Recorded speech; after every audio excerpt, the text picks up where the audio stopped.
In his own village, Confucius presented a somewhat plain and simple appearance, and looked unlike a man who possessed ability of speech. But in the ancestral temple and at court, he spoke with the fluency and accuracy of a debater, but ever guardedly.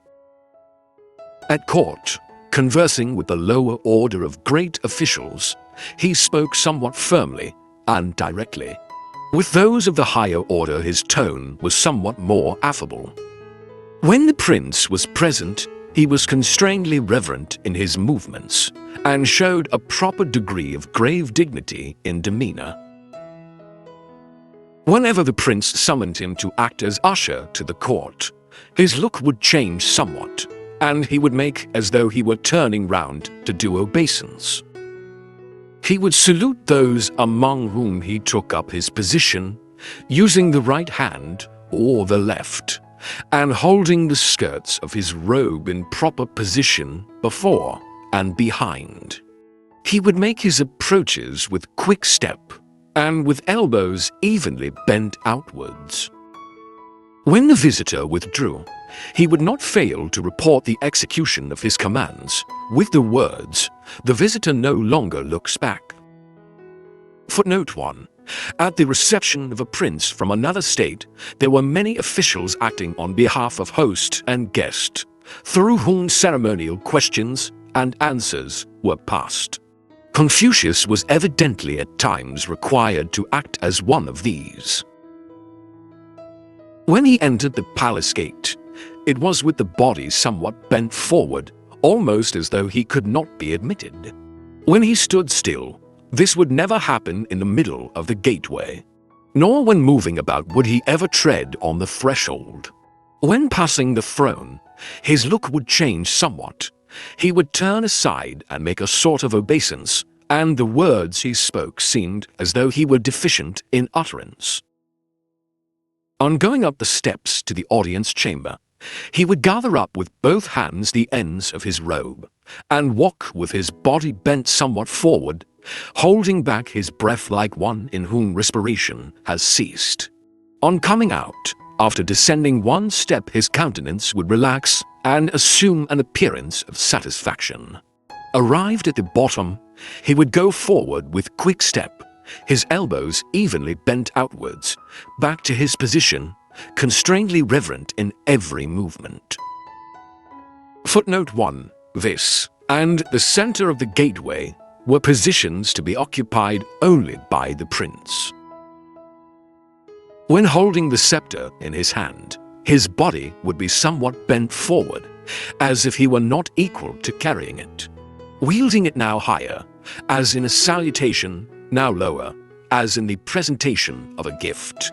His look would also be changed and appear awestruck, and his gait would seem retarded, as if he were obeying some restraining hand behind. When he presented the gifts of ceremony, he would assume a placid expression of countenance. At the private interview, he would be cordial and affable. Footnote 1. Here, the scepter of the feudal prince. Confucius, when in office, would carry it with him on occasional embassages to neighboring princes. Footnote 2. A Chinaman saluting clasps his own hands, holding them forward. In presenting a gift, the hands are lower. Footnote 3. At the neighboring prince's court. The good man would use no purple or violet colors for the facings of his dress, nor would he have red or orange color for his undress. For the hot season he wore a singlet of either coarse or fine texture, but would also feel bound to have an outer garment covering it. For his black robe he had lamb's wool, for his white one, fawn's fur, and for his yellow one, fox fur. His furred undress robe was longer, but the right sleeve was shortened. He would needs have his sleeping dress 1.5 times his own length. For ordinary home wear, he used thick substantial fox or badger furs. When he left off mourning, he would wear all his girdle trinkets. His kirtle in front, when it was not needed for full cover, he must needs have cut down. He would never wear his black lambs, wool, or a dark-colored cap when he went on visits of condolence to mourners. On the first day of the new moon, he must have on his court dress and to court. Footnote 1. Because, it is said, such colors were adopted in fasting and mourning. Footnote 2. Because, it is said, such colors were adopted in fasting and mourning. Footnote 3. Because they did not belong to the 5 correct colors, viz. green, yellow, carnation, white, and black, and were affected more by females. Footnote 4. As at court. Footnote 5. Since white was, as it is still, the mourning color. When observing his fasts, he made a point of having bright, shiny garments made of linen. He must also at such times vary his food and move his seat to another part of his dwelling room. As to his food, he never tired of rice so long as it was clean and pure, nor of hashed meats when finely minced. Rice spoiled by damp and sour he would not touch, nor tainted fish, nor bad meat, nor aught of a bad color or smell, nor aught overdone in cooking, nor aught out of season. Neither would he eat anything that was not properly cut, or that lacked its proper seasonings. Although there might be an abundance of meat before him, he would not allow a preponderance of it to rob the rice of its beneficial effect in nutrition.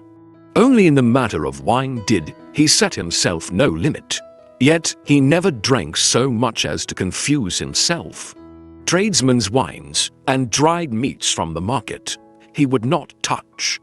Ginger he would never have removed from the table during a meal. He was not a great eater.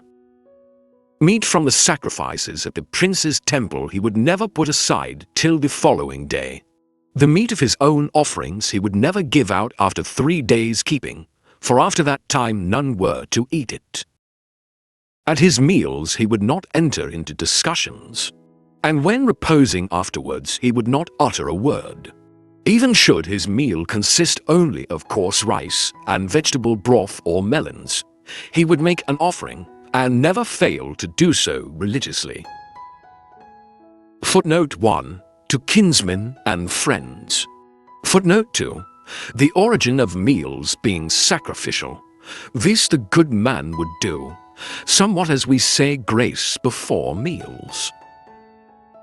He would never sit on a mat that was not straight. Footnote 1. Loving order in all things. His sense of order was disturbed in little matters as well as great. After a feast among his villagers, he would wait before going away until the old men had left. When the village people were exorcising the pests, he would put on his court robes and stand on the steps of his hall to receive them. Footnote 1. Lit. Those who carried a staff. Sexagenarians only were then, as in China now, supposed to use walking sticks. Footnote 2. A New Year's ceremony of expelling evil spirits and pestilential influences, consisting of a house-to-house visitation. Though silly and a little rowdy, the sage would not disturb an old custom, but would seem to have encouraged it. During the recent plague in Hong Kong, the Chinese requested permission for a special performance of this kind. It now consists mainly in processions, firing off crackers, etc. When he was sending a message of inquiry to a person in another state, he would bow twice on seeing the messenger off. Qi Kang once sent him a present of some medicine. He bowed and received it, but remarked, "Until I am quite sure of its properties, I must not venture to taste it." Footnote 1. The bowings being really intended for the person to whom the message was sent. Once when the stabling was destroyed by fire, he withdrew from the court and asked, "Is any person injured?" without inquiring as to the horses. Whenever the prince sent him a present of food, he was particular to set his mat in proper order, and would be the first one to taste it. If the prince's present was one of raw meat, he must needs have it cooked and make an oblation of it. If the gift were a live animal, he would be sure to keep it and care for it. When he was in waiting and at a meal with the prince would make the offering, and he, the master, was the pregastator. When unwell, and the prince came to see him, he would arrange his position so that his head inclined towards the east, would put over him his court robes, and draw his girdle across them. When summoned by order of the prince, he would start off without waiting for his horses to be put to. Footnote 1. The act of grace before eating. On his entry into the grand temple, he inquired about everything connected with its usages. If a friend died, and there were no near relatives to take him to, he would say, "Let him be buried from my house." For a friend's gift, unless it consisted of meat that had been offered in sacrifice, he would not bow, even if it were a carriage and horses. In repose he did not lie like one dead. In his home life he was not formal in his manner. Whenever he met with a person in mourning, even though it were a familiar acquaintance, he would be certain to change his manner. And when he met with anyone in full-dress cap, or with any blind person, he would also unfailingly put on a different look, even though he were himself in undress at the time. In saluting any person wearing mourning, he would bow forwards towards the front bar of his carriage. In the same manner, he would also salute the bearer of a census register. When a sumptuous banquet was spread before him, a different expression would be sure to appear in his features, and he would rise up from his seat. At a sudden thunderclap, or when the wind grew furious, his look would also invariably be changed. Footnote 1. In acknowledgement of the generous hospitality. On getting into his car, he would never fail first to stand up erect, holding on by the strap. When in the car, he would never look about, nor speak hastily, nor bring one hand to the other. Let one but make a movement in his face, and the bird will rise and seek some safer place. Apropos of this, he said, "Here is a hen pheasant from Shanliang, and in season, and in season." After T.S. Zielu had got it prepared, he smelt it thrice, and then rose up from his seat. Footnote 2. This whole paragraph is obscure, and the Chinese commentators differ in their explanations of it.